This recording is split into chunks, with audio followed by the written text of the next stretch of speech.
Halo, this is Insomnia. Kami ada di belakangmu. Kala itu, gerimis datang membasahi kawasan Jakarta Barat. Pengemudi motor di jalan raya ramai menepi di bahu jalan.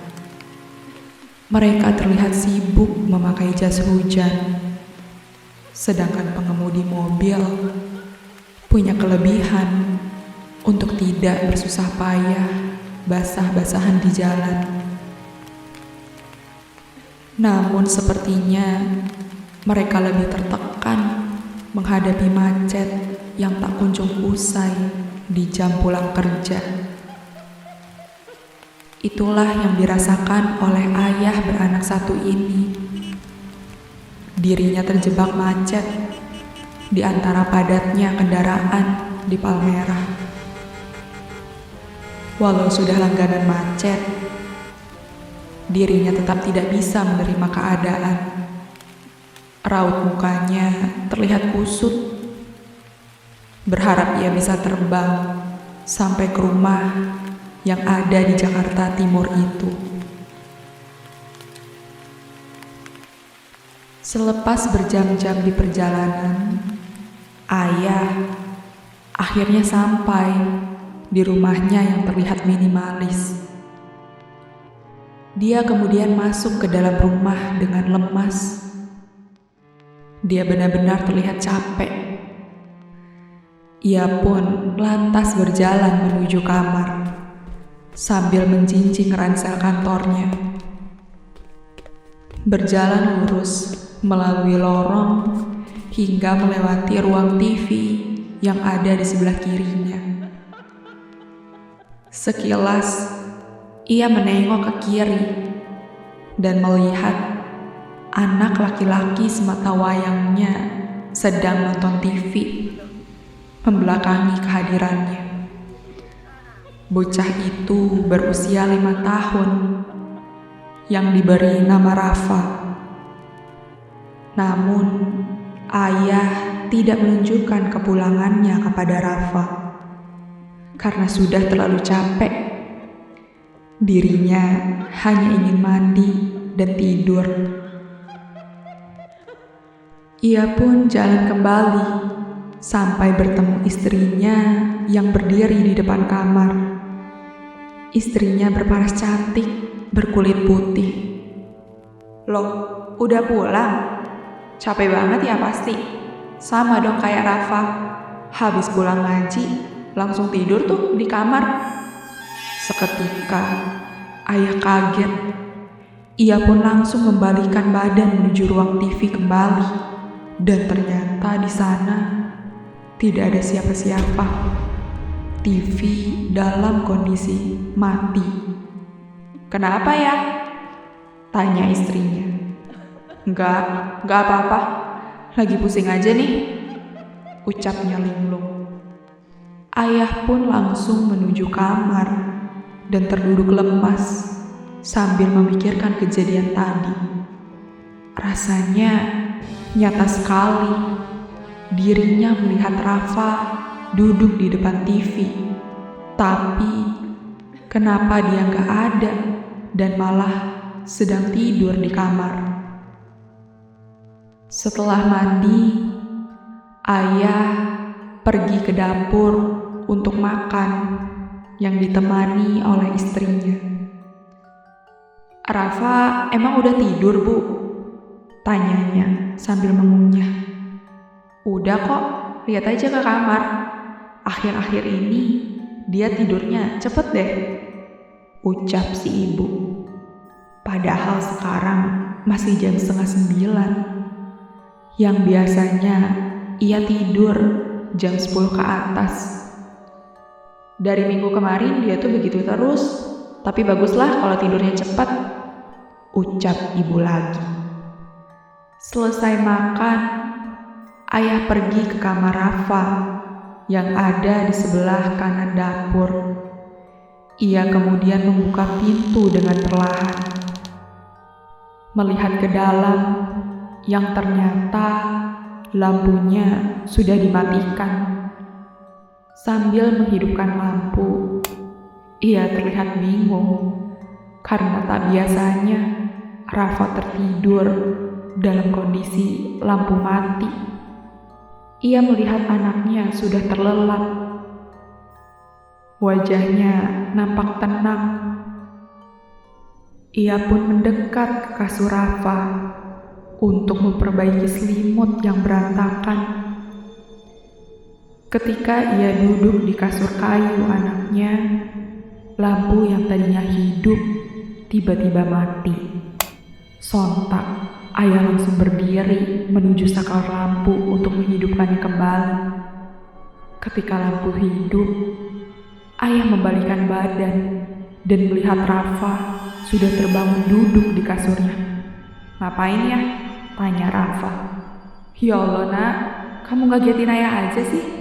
Kirain udah tidur," ucapnya kaget. "Tadi sih udah tidur, tapi kebangun lagi," ucap Rafa. "Ya udah, tidur lagi yuk," terdengar suara perempuan dari belakang. Saat ayah membalikkan badan, ternyata di belakangnya sudah ada istrinya. "Ibu, dari tadi di situ? Ibu ya yang matiin lampu?" tanya ayah dengan kaget. Kali ini raut wajah ayah terlihat bingung. "Enggak, ya udah ya, ibu mau nidurin Rafa dulu," sambil mendorong ayah keluar dari kamar. Pintu kamar pun ditutup oleh ibu. "Ayo Rafa, tidur," ucap ibu yang mendekati kasur Rafa. Ia merapikan selimutnya sambil menyanyikan lagu Nina Bobo, oh Nina Bobo, kalau tidak bobo digigit nyamuk. Suaranya merdu sekali dan mendayu-dayu. Hingga akhirnya Rafa bisa tertidur kembali. Ayah yang habis disuruh keluar pergi menuju kamarnya untuk tidur. Ia pun berjalan dan terus berjalan sampai akhirnya berada di depan kamarnya. Namun tiba-tiba ia mendengar suara TV menyala. Ia pun langsung menuju ruang TV, dan saat dilihat ternyata benar, TV sedang menyala. "Ini kenapa bisa tiba-tiba nyala?" ucapnya dalam hati. Ia kemudian mematikan TV. Jalan menuju kamar seperti lorong. Jalannya kecil, dihimpit oleh tembok. Jadi, ketika masuk dari pintu depan, akan melihat lorong yang sebelah kirinya ada ruang TV. Kemudian, lurus terus, di sebelah kiri lagi ada kamar ayah dan ibu. Belok kanan akan menemukan ruang terbuka, yaitu dapur, kamar mandi, dan kamar Rafa. Setelah TV dimatikan, tiba-tiba ayah merasa seperti ada orang yang lewat di belakangnya. Ia pun langsung melihat ke belakang, namun tidak ada siapa-siapa di sana. Ia kemudian mengintip ke lorong dari ruang TV. "Ibu, Bu." Tidak ada jawaban sama sekali. Raut wajah ayah terlihat bingung, seakan menyadari ada yang aneh di rumahnya ini. TV pun kembali hidup sendirinya. Ayah langsung terdiam. Hawa dingin terasa menusuk tubuhnya.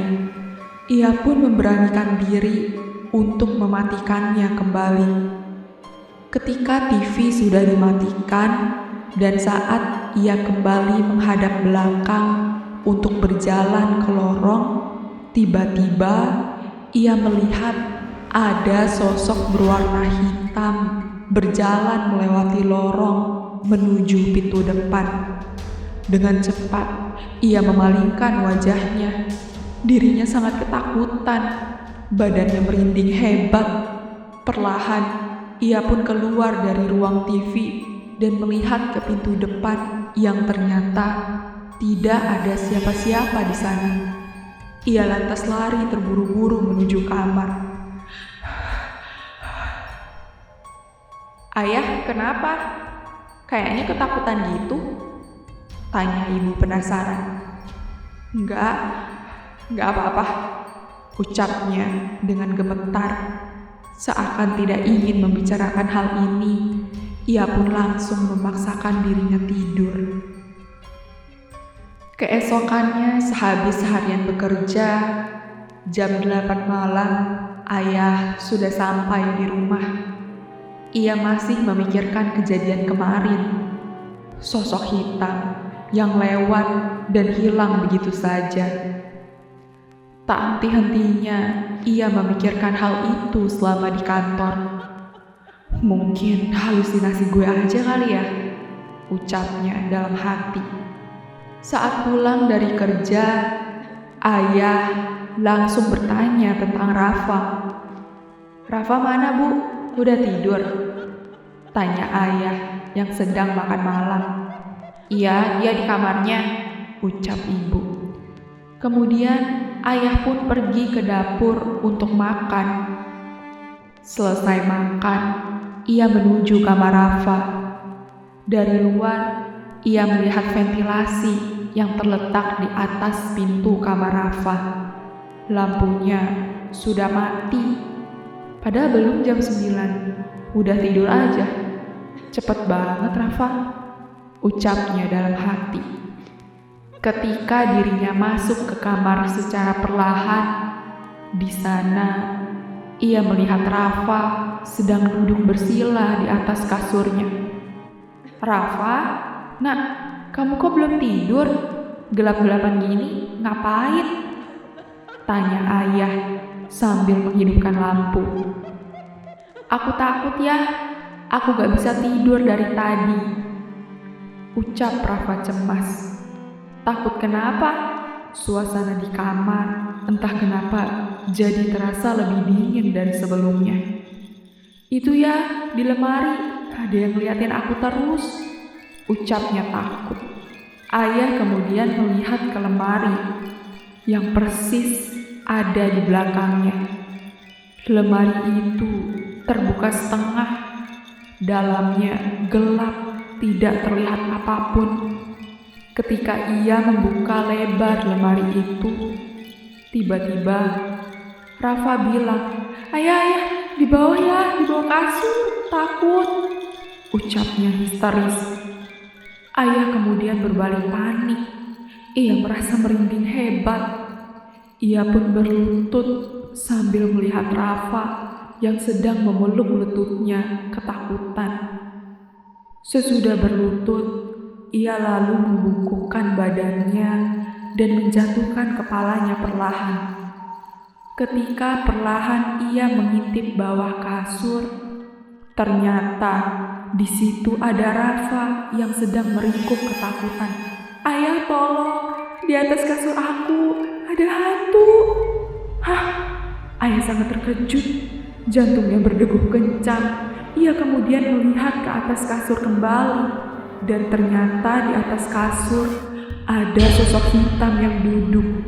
Sosoknya besar dan tinggi. Ayah langsung teriak kencang sampai akhirnya ia jatuh pingsan. Lalu ibu pun masuk ke kamar dengan panik. Dan sosok hitam besar tinggi itu sudah menghilang entah kemana. "Ayah, kenapa?" Rafa pun keluar dari kolong kasur dan ia pun menangis. Keesokannya, ayah dan ibu langsung memanggil ustadz dan mengadakan pengajian di rumahnya, berharap sosok hitam besar yang ada di rumahnya itu segera pergi. Kejadian ini masih teringat jelas di ingatan keluarga mereka, terlebih ayah. Walau sudah 10 tahun lamanya berlalu, ayah masih suka cerita ke Rafa tentang pengalaman horornya itu. Ayah cerita itu mulu, bosen tahu, ucap Rafa yang sekarang sudah berumur 15 tahun. Rafa tidak ingat sama sekali tentang kejadian seram yang ada di kasurnya itu. Ya, namanya juga trauma, Pak, ucap ibu tertawa. Iya sih, Bu, tapi aku gak ingat apa-apa tentang kejadian hantu itu. Yang aku ingat cuma ibu yang suka klonin aku waktu tidur. Dan ibu juga sering nyanyiin aku Nina Bobo, ucapnya. Raut wajah ibu tiba-tiba bingung. Enggak kok, ibu gak pernah nyanyiin kamu Nina Bobo. Beneran deh. Ibu jangan bercanda deh, aku inget banget kok. Setiap malam ibu tuh suka nyanyiin aku sebelum tidur, ucap Rafa serius. Ibu menggeleng-gelengkan kepalanya dengan yakin. Ia menegaskan kalau dirinya tidak pernah menyanyikan lagu ke anaknya sebelum tidur. Rafa jadi termenung. Badannya seketika merinding. Ingatan masa kecil yang paling diingatnya ternyata bukan dilakukan sama ibunya sendiri. Jadi, siapa yang menyanyikan lagu untuknya? Apakah makhluk besar yang diceritakan ayahnya itu?